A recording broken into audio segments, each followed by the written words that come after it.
Well, you had Andrew Yang on your show. He's not black, you know that. No, but I'm saying, no, he's Asian. Yeah, but we went to Chinatown last week for the show, and we just wanted to see how young millennial voters, interacted with Andrew Yang. All right, we have a clip. Everyone take a look at this clip. Here's Hasan Minhaj and Andrew Yang. Do you know who he is? No. That's fine, but you know who this is? Yeah, I know who that is. Would you be interested in the nation's first Asian American president? Hell yeah. I'm Asian, right? So you would vote for that person for sure? Yeah. Like, no doubt? Yes. Well, you're looking at him. This is kind of like... Yeah. You're kidding. He's been doing literally every interview and press outlet he possibly could. He's a good sport. Andrew's a good sport. You know what I like about him? This is what I love about Andrew Yang, right? Every politician is coming in and they're talking about confusing concepts, and we all think that we know them. We're like, oh yeah, tax reform, Syria, tariffs. And he's like, who wants $1,000? Yeah, that's his thing. Yeah, man. Who wants $1,000? You want $1,000 a month? Just take this Liberty bribe. Universal basic income is basically just allowance for adults, and he just cut right through. Hello, Exeter, New Hampshire!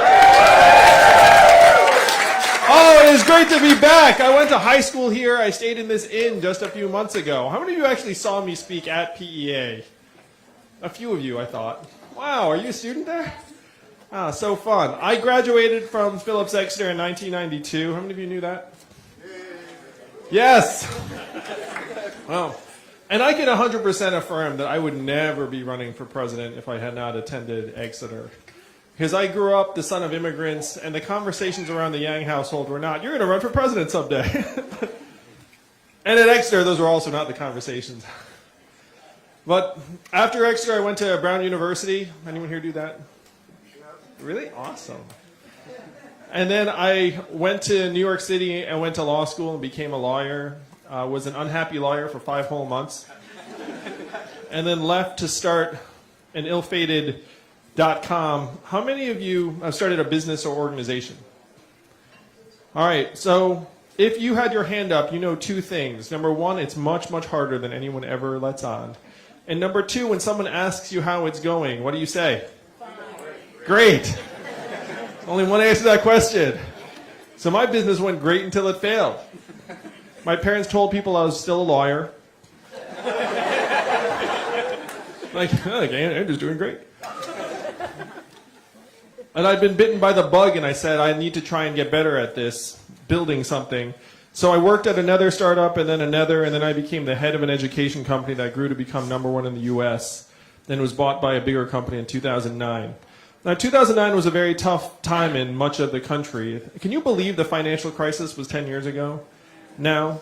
And this community was better insulated than many others, but it was a devastating time for much of the country. And I thought I had some insight as to why the financial crisis had unfolded. It was because so many of the, frankly, very smart kids I'd gone to Exeter and Brown and Columbia with had headed to Wall Street and come up with mortgage-backed securities and derivatives and exotic financial instruments. And that had crashed the economy. And I thought, what a train wreck. That does not seem like what you would want your talent and energy dedicated to. So then I thought, well, what would you want to dedicate your talent and energy to? And the idea I had was that our young people should head to Detroit, Cleveland, Birmingham, St. Louis, Pittsburgh, and help create businesses. But that thought seemed out of reach because I tried to start a business myself in my 20s and it failed. So it would be impossible to ask people to take on that same mission in cities that were new to them. But I thought, well, what would be realistic is for them to learn the same way I learned, because I apprenticed to more experienced entrepreneurs and leaders for a number of years to develop. So I thought, well, you could have enterprising young people go work at existing growth companies in Detroit, Cleveland, St. Louis, Baltimore, and then help those businesses grow. So that was the vision. I started a nonprofit called Venture for America to make that vision real. How many of you all work at nonprofits? How many of you volunteer at nonprofits? You should all have your hand up, or at least pretend on that one. You're like, I'm a good person. You can look around, see if anyone's fact-checking you on that. So the way I started a nonprofit is I put some money in and I started calling rich friends with this question: do you love America? And then the smart among them said, what does it mean if I say yes to this question? And then I said, at least $10,000. And a number of them, including friends from Exeter, said, I love America for $10,000. So we raised a couple $100,000, that grew to the millions, helped create several thousand jobs in 15 cities around the country. I was honored by the Obama administration multiple times. I got to bring my wife to meet the president. So my in-laws were very excited about me that week. They were like, oh, look at this picture of our daughter with the president. How many of you grew up here in New Hampshire? Many of you. Northeast, like me, I grew up in upstate New York. Midwest? Couple? South? West Coast or Mountain West? Anyone? So I grew up in upstate New York and then came here for high school and then Rhode Island for college. I had never been to Ohio, Michigan, Alabama, Louisiana, all these places that Venture for America operated. And I was staggered by the gulf between regions, where if you fly between Michigan and Manhattan or St. Louis and San Francisco, you feel like you're spanning dimensions or decades or ways of life and not just going a few time zones. How many of you have had the same sort of experience when you travel other parts of the country? So I was trying to absorb what that felt like, where I was getting clapped on the back and brought to the White House. And I had this sinking feeling where the work I was doing was like pouring water into a bathtub that had a giant hole ripped in the bottom. That things were getting better, not worse, in many, many communities in Ohio and Michigan and Missouri. And then Donald Trump won the election of 2016. How did you all react when that happened? Tears, shock. Well, I've never heard regurgitation, but there are many people who I'm sure had that impulse. I thought his victory was a massive red flag, where tens of millions of our fellow Americans decided that taking a bet on the narcissist reality TV star was the way to go. And though you might have reacted with shock or dismay or disbelief, we all have family members or friends or neighbors who celebrated. That's particularly true right here in New Hampshire. Now, if you were to turn on cable news and try and figure out why Donald Trump's our president today, what answers would you get if you just turned on one of the big networks? Russia? Well, this is at that time.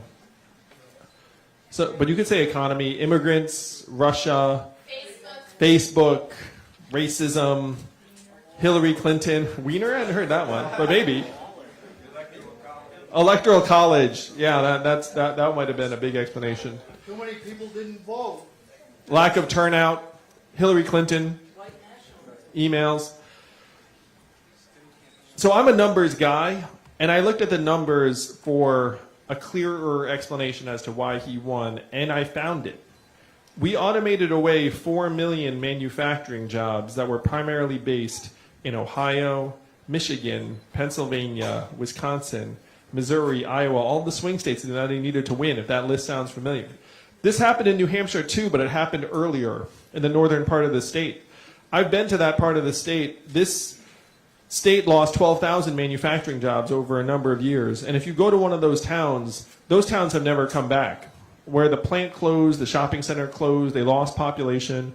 When I was up in the northern part of New Hampshire, the town supervisor said, we measure our progress by how many people leave. Like if the rate of departure slows down, that's actually progress for us. That's what happens in many manufacturing communities that are hard hit. Again, 4 million manufacturing jobs lost in the swing states primarily. And if you doubt this explanation, there's a straight line up between the adoption of industrial automation in a voting area and the movement towards Trump in that area. It's the strongest correlation you can find. And unfortunately, what we did to those jobs, we are now going to do to retail jobs, call center jobs, fast food jobs, eventually truck driving jobs, and on through the economy. How many of you have noticed stores closing in your area of New Hampshire? And why are those stores closing? One word answer, Amazon, right? Amazon's soaking up $20 billion in value every single year, closing 30% of our stores and malls. Most common job in the United States, retail clerk. Average retail clerk's a 39-year-old woman making between $9 and $10 an hour. What is her next move going to be when the store closes? How much did Amazon pay in federal taxes last year? Zero. That's the math, New Hampshire. 20 billion out, 30% of stores and malls close, zero back. Most common job starts to disappear. When you all call the customer service line of a big company and you get the software or bot, you do the same thing I do, which is you pound 000, say human representative until you get someone, right? Right? How many of you all do that? Oh yeah, we all do that. That software is miserable. Like as soon as you hear the voice, you're like, oh no. Start counting it. But in 2 or 3 short years, the software is going to sound like this. Hey Andrew, how can I help you? It'll be seamless, efficient, delightful. You might not even realize it's software unless you know. What is that going to mean for the 2.5 million Americans who work at call centers right now making $14 an hour? How many of you have seen self-serve kiosks in a fast food restaurant like McDonald's? Every location in the country in the next 2 years, they say, is self-serve kiosk. And now they're looking at the back of the house, like the robot burger flippers and fry cookers. The rubber is really going to hit the road with truck driving or freight. How many of you know a truck driver here in New Hampshire? There are 3.5 million truckers in the United States, most common job in 29 states. My friends in California, and I want you to imagine, Asian guy, goes to Exeter, goes to fancy schools. I literally have friends who are working on the self-driving trucks in Silicon Valley. They tell me they're 98% of the way there. A self-driving truck just took 20 tons of butter from California to Pennsylvania 2 weeks ago. Why butter? I have no idea. But if you Google robot butter truck, you'll see it comes up. And the reason why my friends in Silicon Valley are working on the robot trucks is because the cost savings are estimated to be $168 billion a year if they automate truck driving. Think about that number for a second. That's such a staggering sum that if you're an investor and someone comes to you and says, I've got software or equipment that can help automate truck driving, I just need $500 million to develop it and hire hundreds of engineers, you write that check because you see the $168 billion a year pot of gold. And if this team can make any meaningful progress, you're going to get your money back multiplied many, many times over. My friends tell me that self-driving trucks are 5 to 10 years away from hitting our highways in earnest.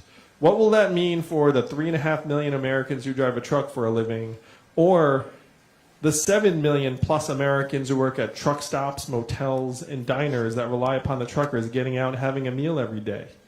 Something like 10% of the jobs in the state of Nebraska support trucking. What will those towns look like when the truck doesn't need to stop? This is the greatest economic transformation in our country's history, what experts are calling the fourth industrial revolution. When is the last time you heard a politician say the words fourth industrial revolution? 2 seconds ago. And I'm barely a politician. My wife would have run the other direction if she ever thought I was going to run for office, honestly. Again, now the conversation around the Yang household. And she jokes even now, she's like, you'd make the worst politician ever. Because I'm really bad at lying. Got a terrible poker face. Even when I proposed to her, I was like so nervous. I had like this ring. I was like burning a hole in my pocket. I was like, oh my gosh, she knows. Anyway. What happened? What did happen? So I proposed, and I eventually got a yes. In the same general afternoon period. I'm not sure I've ever told people this story. I mean, I hope she's not embarrassed by this. But I think her exact reaction to me was, why are you doing this? Which is not exactly what you want to hear when you're on one knee. It's like, that's not exactly the desired response. But we got to yes. 2 kids later, happily married. Anyway.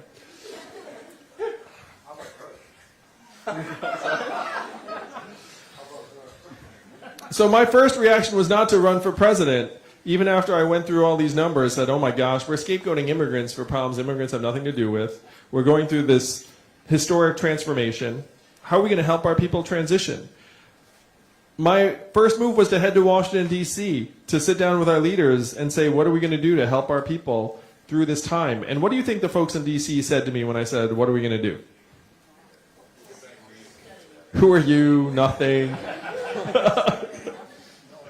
The three major responses I got were these. Number one, we cannot talk about this, Andrew. Like, we cannot communicate this to the American people. Number two, we should study this further, Andrew. Number three, we must educate and retrain all Americans for the jobs of the future, which sounds pretty good.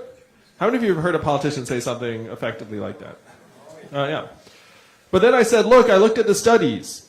Do you all want to guess how effective the government-funded retraining programs were for the manufacturing workers who lost their jobs? I'm anchoring you low because it's very low. 0 to 15% success rates. They're a total dud. Of the former manufacturing workers, half left the workforce and never worked again. And of that group, half filed for disability. You then saw surges in suicides and drug overdoses in those communities to the point where now America's life expectancy has declined for the last 3 years because suicides and drug overdoses have each overtaken vehicle deaths as cause of death in the United States of America. You know the last time America's life expectancy declined for 3 years in a row? The Spanish flu of 1918, global pandemic that killed millions. You have to go back that far.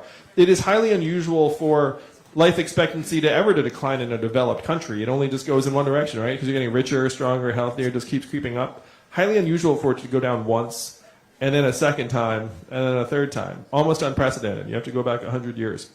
So when I said this to the folks in DC, one of them actually said to me, well, I guess we'll get better at it. And one person in DC said something that brought me here to you all tonight, here in New Hampshire. He said, Andrew, you're in the wrong town. No one here is going to do anything about this because fundamentally this is a town of followers, not leaders. And the only way we will do something about it is if you were to create a wave in other parts of the country and bring that wave crashing down on our heads. And I said, challenge accepted. I'll be back in 2.5 years. And that was 2 years ago, New Hampshire. And I stand before you tonight.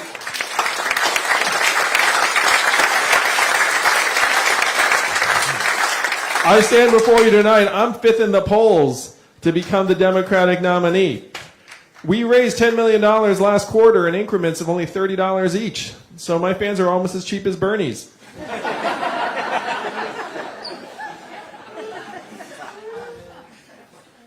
And we are growing because we are laser focused on the real problems that got Donald Trump elected, and we're advancing real solutions.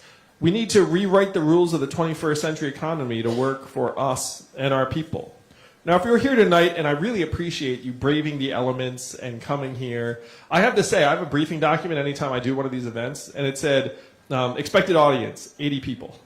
And I look around, and I'm like, this seems more like, what's the fire code in this room? I don't want to get in anyone any trouble. But one of the reasons why I love campaigning here in New Hampshire so much is that you all have the future of the country in your hands.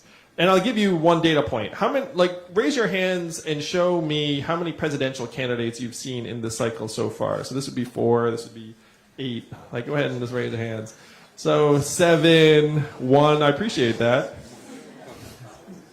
5, 7, more than 5. So the reason why we all come here and stump for your vote is because you all have outsized power and influence in our democracy. I did the math. Do you know how many Californians each of you is worth? 1,000 Californians each.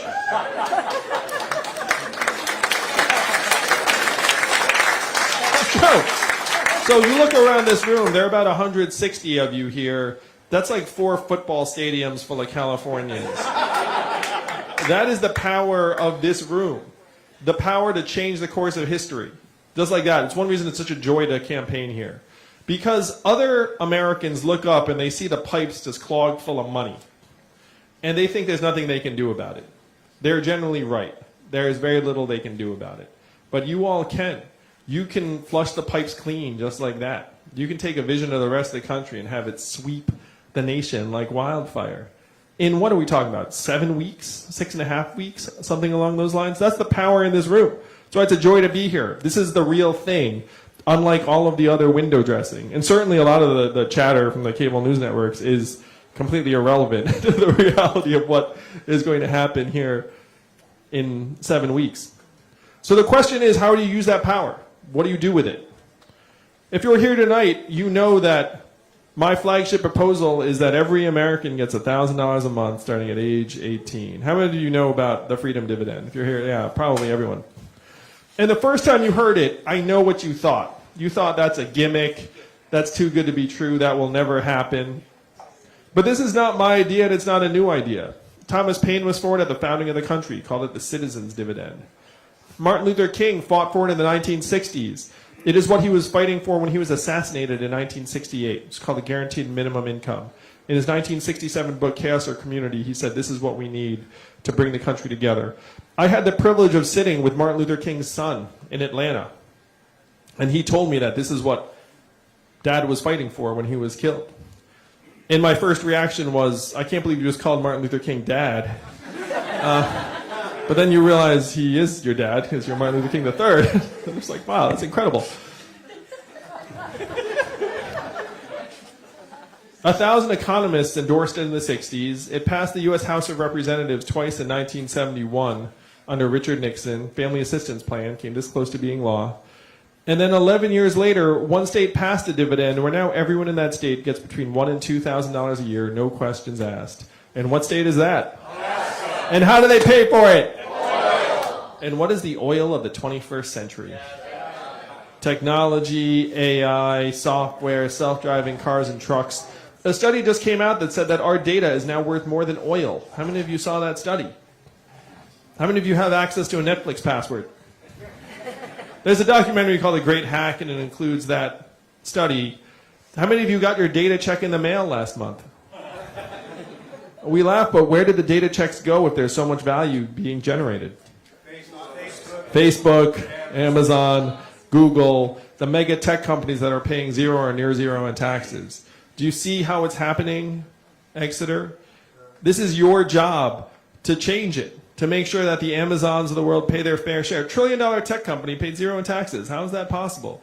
How do they pay less in taxes than everyone here tonight?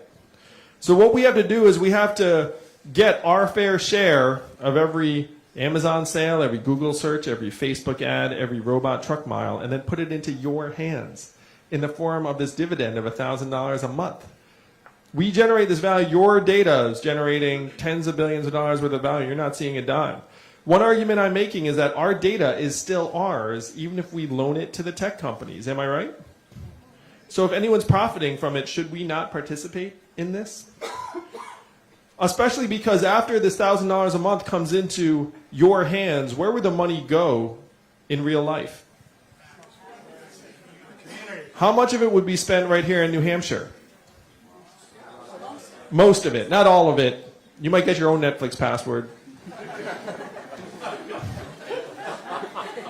But most of it would go to car repairs you've been putting off, and daycare expenses, and Little League signups, and local nonprofits, and cultural and religious organizations. This is the trickle-up economy from our people, our families, and our communities up.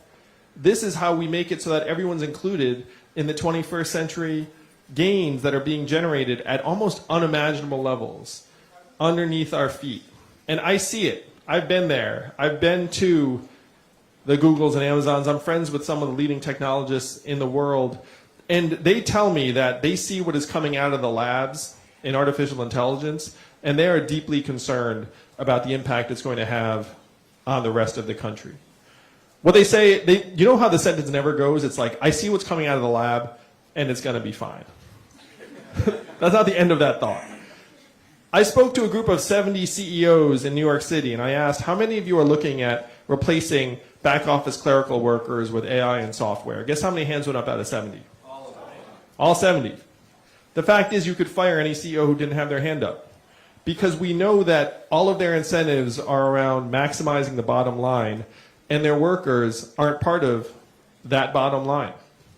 That is the system that we have built, and it is up to you all to change it. There is no one else. If you don't change it, it doesn't change. That's the power of New Hampshire, but that's also the responsibility you all have. And one of the reasons I love being here is that you take that responsibility and own it. You take it very, very seriously. So this $1,000 a month goes from being dramatic to necessary and inevitable as soon as you recognize the enormity of the situation we're in. And here in New Hampshire, I've been all over the state. There are many, many rural areas that feel like they're being sucked dry, truly. And you see the negative spiral that ensues. When the main street starts closing, people start leaving, property taxes, what happens to them?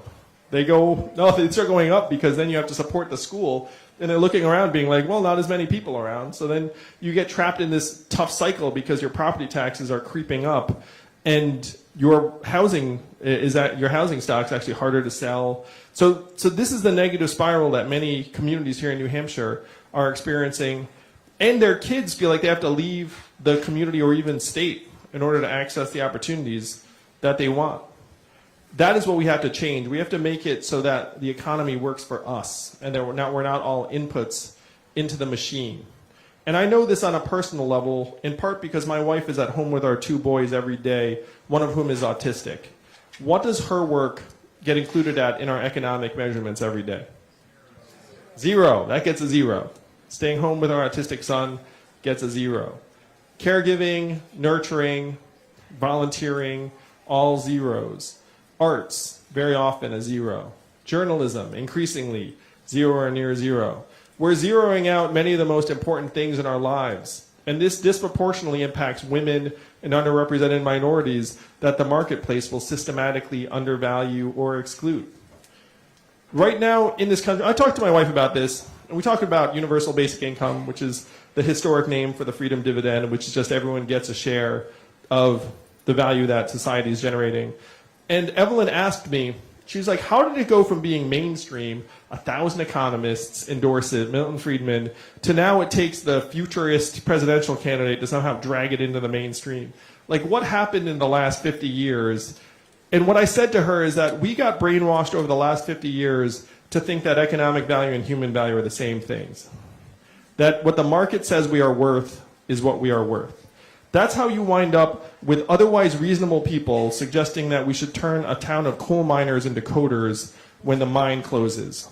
Because if the person or the town doesn't have any economic value anymore, then we stretch ourselves to ridiculous lengths to try and find some new economic purpose for them. And that's going to be a losing battle over time for us all. It's a losing battle for my autistic son. It's a losing battle for the truckers who, no matter how hard they work, cannot outcompete the robot truck that's going to hit the highway. It's even a losing battle for the accountants and lawyers who are going to be competing against software that can do that job more cheaply and efficiently and more accurately than even the hardest working human professional. This is the truth of the era we're in. Right now, we're measuring our economic success through 3 big measurements. And what are they if you turn on cable news? Like, what does it say about, like, hey, things are going great? Stock market's 1. GDP's 2.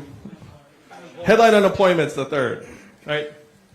So stock market prices, the bottom 80% of Americans own 8% of stock market wealth. The bottom 50% own essentially 0. If you trumpet the stock market, you're tracking the fortunes of essentially the top 20% of Americans if you're generous. It's actually more accurately like the top 5% of Americans. GDP is at record highs while we're also setting record highs in stress, financial insecurity, overdoses, student loan debt, and the rest of it. Again, our life expectancy is going down while our GDP is going up. So which do you listen to? I would suggest life expectancy, because if you're dying sooner, like, it's not the sign of health. Seems pretty obvious to me.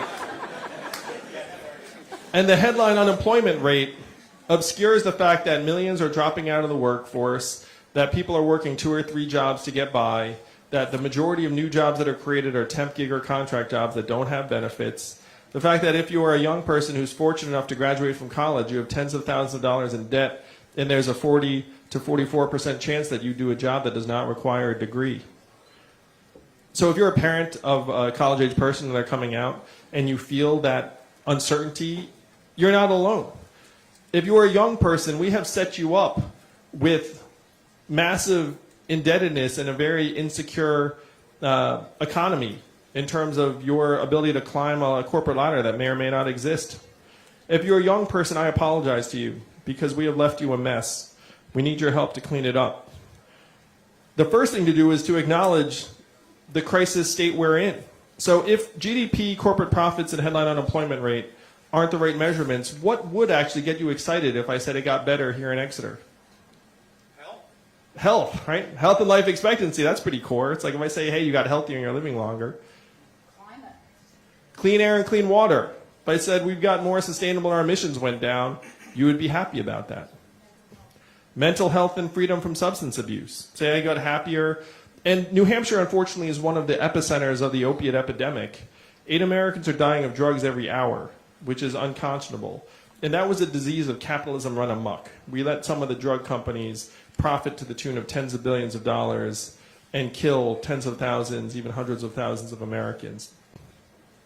So these are the measurements that would tell us how we're actually doing. How about childhood success rates? How about proportion of elderly Americans who can retire in quality circumstances? Income and affordability. So these are the things that actually will tell us how we're doing. And as your president, I will update GDP to these measurements. And that sounds like magic, but it's really not. We made up GDP almost 100 years ago. And even the inventor of GDP said this is a terrible measurement of national well-being and we should never use it as that. And that was 100 years ago. Think about that. So now we're following this century-old measurement off a cliff and being like, hey guys, things are going great. Look at GDP. While our people are struggling and suffering. Self-driving trucks will be great for GDP. They're going to be terrible for many American communities. So you have to line up the measurements to tell us how we are doing. Donald Trump, in 2016, said he was going to make America great again. And then what did Hillary Clinton say in response? America's already great. Remember that? I know it's been a long 3 years, Exeter. Oh, it's about to end, though. We're going to end it. Am I right?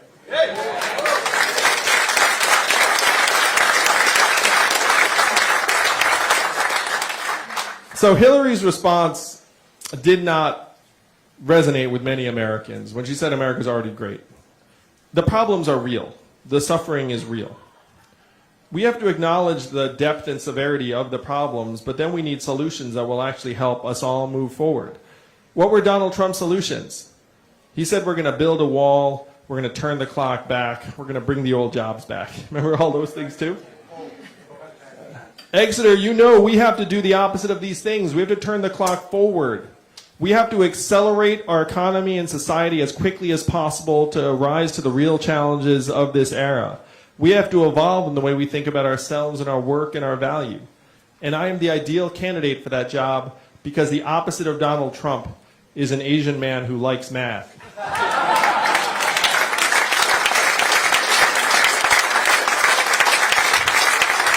Now, most of you may not know this. Math is an acronym. What does it stand for? Make America think harder. That's right. We have to identify the real problems and adopt real solutions. I feel like this is the right place for that. I feel like Exeter is a very smart town, maybe in part because most of the time I was here I just had my nose in a book. just trying to smarten up myself. The problems are real, and unfortunately, the Democratic Party has been acting as if Donald Trump is the source of our problems. He's actually a symptom. He's a manifestation of a deeper set of problems that we have to cure as a country. The Democratic Party, in my mind, should have had a real period of soul-searching when Donald Trump won. It's like, how the heck did we lose to this guy? How the heck did tens of millions of Americans decide to head this direction?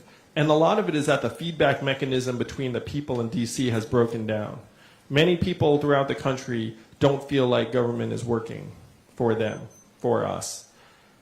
And that's not a crazy feeling. Some of you might have that feeling too. The feedback mechanism is breaking down. The fact is that Washington, D.C. today is the richest city in our country. What do they produce? Gridlock. Unclear. Produce a lot of wealth, though, somehow. Our politicians in D.C. succeed whether we succeed or fail. And that is the feeling that is driving many people towards Donald Trump. We have to restore that feedback mechanism by saying, look, the government is going to activate resources and put them into our hands. We're going to trust our people. We're going to build the trickle-up economy. I'm a parent like many of you. Raise your hand if you're a parent. Oh. So if you're a parent like me, you've had this sense of unease. Maybe you've even been afraid to express it. If you were born in the United States of America in the 1940s, which some of you might have been, though, you look great. I mean, I don't know if that's true. I'm thinking about 40s. Do the math. 30s? Oh, wow, you look fantastic, sir. 1938. If you were born in the 1940s in the United States of America, there's a 93% chance that you were going to do better than your parents. That's the American dream. That's pretty strong. That's the dream that brought my parents here as immigrants. If you were born in the 1990s, which is some of you, I'm guessing, you're down to a 50-50 shot, and it's heading downward very, very quickly. That is what we have to address in New Hampshire. If you don't address that, it's going to be very, very hard to bring this country together. I am running for president not because I fantasized about being president. I'm running for president because, like many of you in this room, I'm a parent and a patriot. I have seen the future that lies ahead for our kids, and it is not something I am willing to accept, and you should not accept it either. We have to do better for them. If we do come together in this way, we can be able to look our kids in the eyes and say to them, your country loves you, your country values you, and you will be all right. And that is the message I want us to send to the rest of the country in February of this year. Thank you all very much. Thank you, Exeter. We're going to make history together. We're going to rewrite the rules of the economy to work for you. Because if the rules are not working for you, they are not working. Am I right? Oh, I love it. I love being here so much. What's the number one criteria for Democrats in terms of the nominee? Beat Donald Trump. That's right. That's actually number one. How many for you is that? That's the number one criteria. Let's try that. It was a poll right here in New Hampshire that said that 10% of Trump voters would choose me over Donald Trump, which is all we need to win.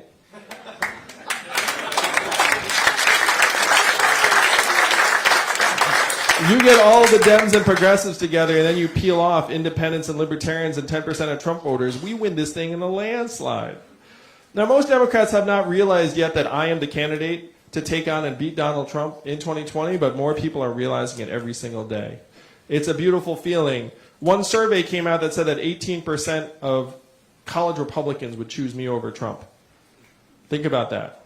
It's us plus 10 to 18% of Trump voters, and we're going to knock him out so bad.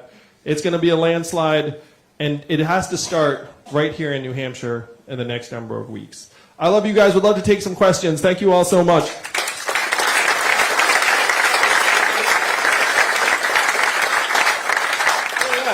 So this handsome gentleman here is Zach Grauman, who's my campaign manager. And he has passed me a note, said that we just had our 1 millionth donation to the campaign, as I was saying.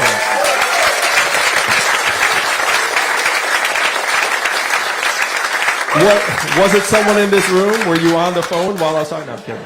I'm kidding. Yeah, so we'd love to take a question. Sir, go ahead. Yeah, raise your hand. Yeah. Let's get this man a mic. We'll all do it. I'm coming your way, sir. Look at this. Thank you. I'm attorney David Mirsky from Exeter, and my question is, I know that you have the brilliant ideas for the future, but I just want to know, how are you going to defeat the evil that Donald Trump really is? Thank you, David. In many ways, I'm the ideal foil for Donald Trump.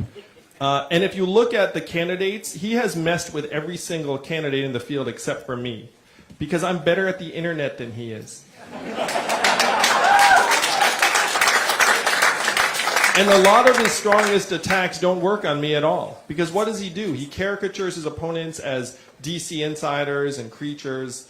I'm another outsider, but unlike him, I want to solve the problems of the American people and improve our way of life. So I can draw in, again, 10% plus of Donald Trump voters who don't like DC very much. And as the Democratic nominee, all the Democrats are going to be obviously super excited. A survey just came out that said I am among the least disappointing nominees for the Democratic field. No, really, but this was like an incredibly important stat because they surveyed thousands of Dems and like lined all the Dems up and said, who would you be disappointed in and the least disappointed in? And I was among the least disappointing. Which means that the turnout is going to be high because people will get behind me, and then I'll get, again, the 10 to 18% of Trump voters. And can you imagine me debating him? One of the things I can do more effectively than the other candidates is I can make him seem completely ridiculous.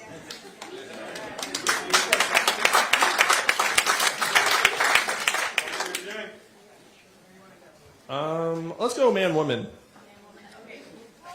Thank you, Lacey.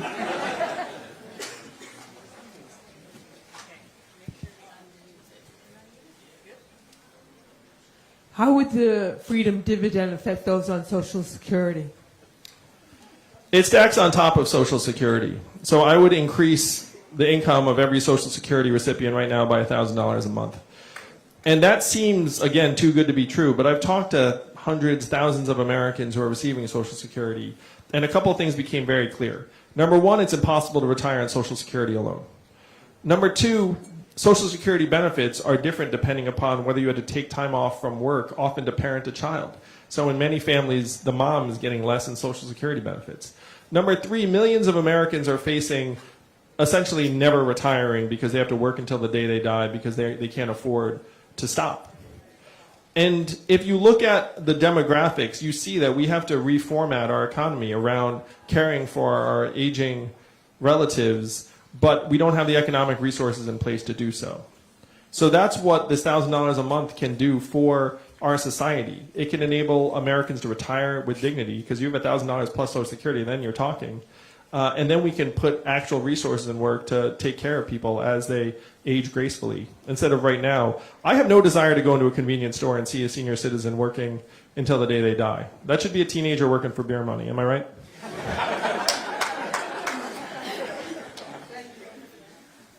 Yeah, I'm proposing the greatest expansion in Social Security benefits in history. And what I'm talking about now was mainstream wisdom in the 60s when we passed Social Security. It's just we've gone a very, very extreme distance since then. Andrew, you have a lot of good ideas about campaign finance reform, and it's one of the most important things to me. We have a broken system. Thank you. So, what would you do to fix our broken campaign finance reform, and what hurdles do you think you will face when you try to do that? I love this question so much because this is one reason why Americans have lost complete faith in government. Again, millions of dollars of lobbyist cash just clogging the pipes and you feel like your vote doesn't matter. There was a joke headline that said Americans should hire our own lobbyist because that's the only way we would actually get anything done. It's like, I represent the American people.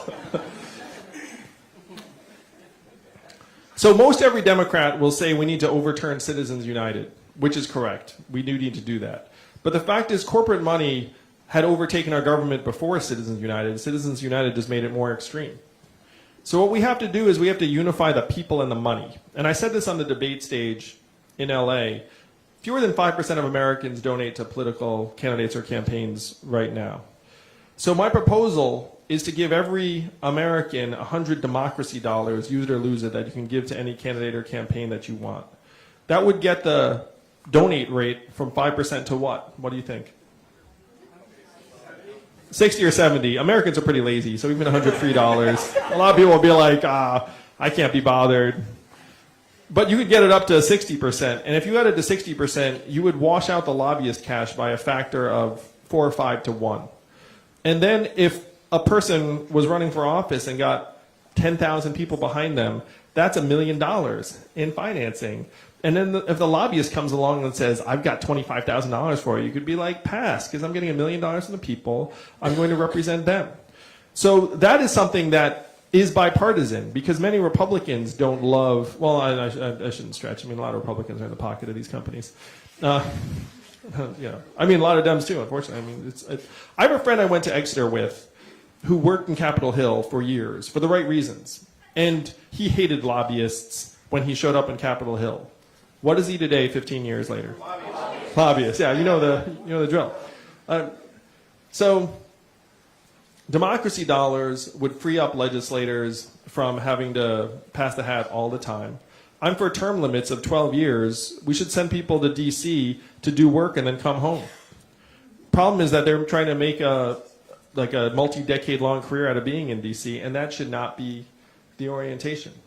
So the first big move is to pass some sort of public financing democracy dollars. But I'm going to suggest to you all that one of the ideal ways to get money out of politics is to send someone into the White House that doesn't owe anyone a dime in terms of corporate PAC money. And that's me.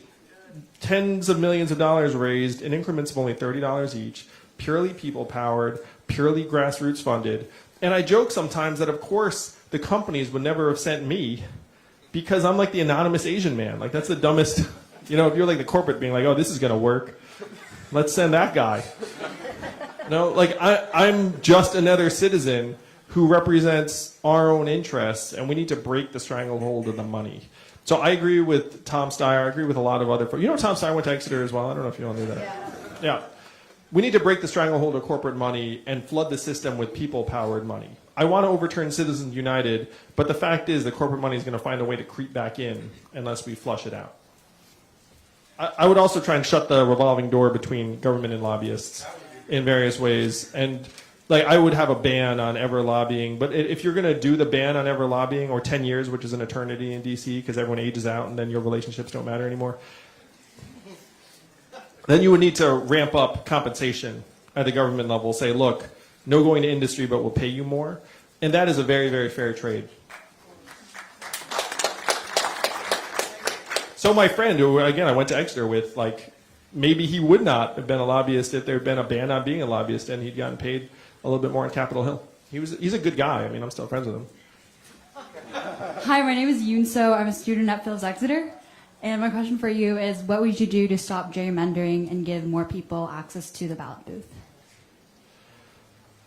It's an excellent question. There's a lot of voter suppression going on around the country. Gerrymandering is a huge problem. It should be that voters choose our leaders, not leaders choosing their voters. So the leaders in terms of reform and activism on this are Eric Holder and President Obama, who have this anti-gerrymandering initiative that I endorse wholeheartedly. There are a lot of things I think we should do to try and elevate the ability to vote. I would have automatic voter registration. Anytime you get your driver's license or something like that, we should be registering you automatically. We should be giving people the day off on election day so that more people are able to vote. So there are a lot of things we can do to try and encourage voting participation rates. We almost deliberately make it hard to vote in this country, and that includes, unfortunately, the way we're drawing up the voting areas, because that's being drawn up to favor one party or another. In terms of democracy reform, and this is related to this, I'm for ranked choice voting, because you need to be able to have people express their preference. You need a more dynamic party system in this country. Right now you have this duopoly, and I'm a Democrat, but right now independents outnumber Democrats and Republicans in terms of self-identification. And if you're an independent, you look up and say, I'm not sure either of these parties are getting it all right. And your voice is getting drowned out because we have this winner-takes-all voting system. If you had ranked choice voting, you could express your true preferences. It would make our democracy much more vibrant and dynamic. What about the Electoral College? So the Electoral College has problems, but I think that advocating for its abolition is, frankly, a stupid waste of time. Because you would require a supermajority of states to get on board with it, and literally, many of them would be giving up their own power and shooting themselves in the foot. The other thing is, if you were Democrats and you lose by rules that are literally engraved in the Constitution, and then you say, hey, we should change the rules, what does that say? You're saying, I can't win by the rules, so I'm going to try and change them? If you're going to advocate for changes in the Electoral College, you have to win an election by the rules you have first, and then go and say, hey, let's change these rules. If I'm for anything, I'm for a proportional allocation of electors. Because, and you all benefit from this, and it's cool, and I love you for it, but there are only a handful of states that people campaign in because they're swing states. And if you had proportional allocation of electors, then you would have candidates going to any state just to try and rack up some support and votes, and it would even it out in a much more truly democratic way. Another side effect of abolishing the Electoral College that most people don't reflect on, it would privilege people in major cities and urban areas because every candidate would just go where they could get a lot of bang for their buck in terms of media exposure because a vote's a vote. So would I ever go to a rural area to campaign? I probably wouldn't. I would probably just go to every major media market because anytime I show up on New York or Los Angeles TV, I reach many more people. So there are problems with trying to abolish the Electoral College, starting with the fact that it's completely impractical unless you had dozens of states that are willing to vote against their own interests, which we all know is not going to happen. I'll let you choose because I see so many hands and they all seem so smart.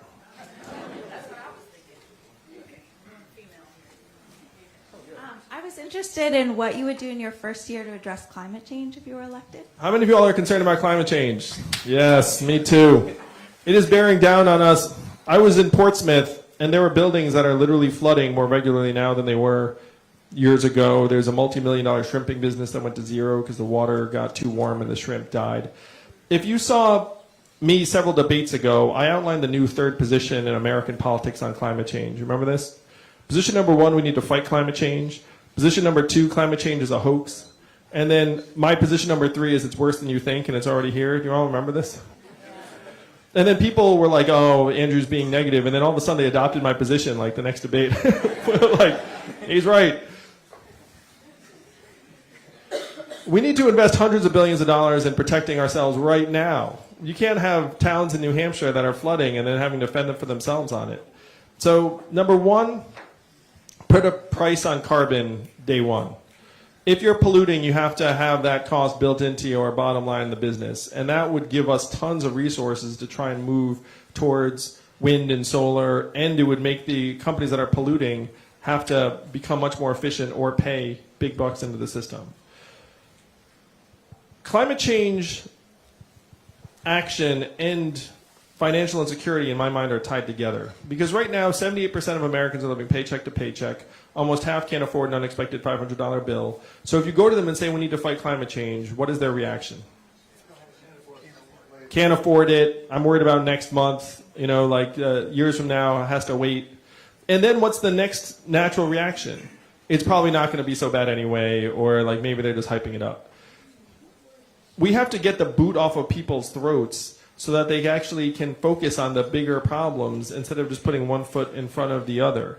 If you put resources into people's pockets, then instead of hearing we have to fight climate change and thinking, oh, my costs are going to go up, it's going to be more inconvenient, we're going to lose jobs, which is what many Americans hear, they'll think, yeah, you're right, we have to fight climate change because we're going to be here a while, my future is secure, my kids' future is secure. The big move I would make is to build environmental sustainability into our actual economic measurements. Because right now, that tug of war is something that we're losing on with many Americans, where you say we need to fight climate change and they just hear higher costs. The argument I'd make is, what is going to be the cost of climate change if we do nothing? Trillions of dollars easily. What we have to do is internalize that cost into our current measurements and say, look, when you pollute, that has a cost. If inaction has a massive cost. We have to act, invest hundreds of billions of dollars, and make our infrastructure more resilient before the fact.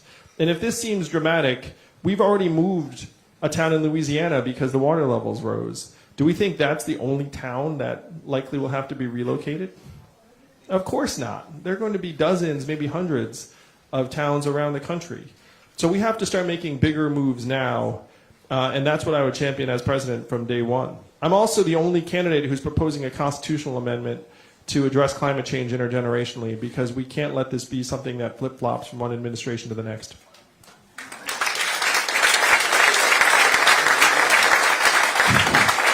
All right. I'm going to be the bad guy. Thank you guys for your patience. We're going to take one more question. And then, this is very important, the selfie line. If you decided to plant yourself here earlier this evening, you won the lottery. Because we're going to have the line go this way, we'll be very smooth and efficient. get the pictures, get the selfies, and appreciate how long you've waited here tonight. So, one more question. How are you going to do this? All right. Shout out. Give me an even number between 1 and 3. 2. If you...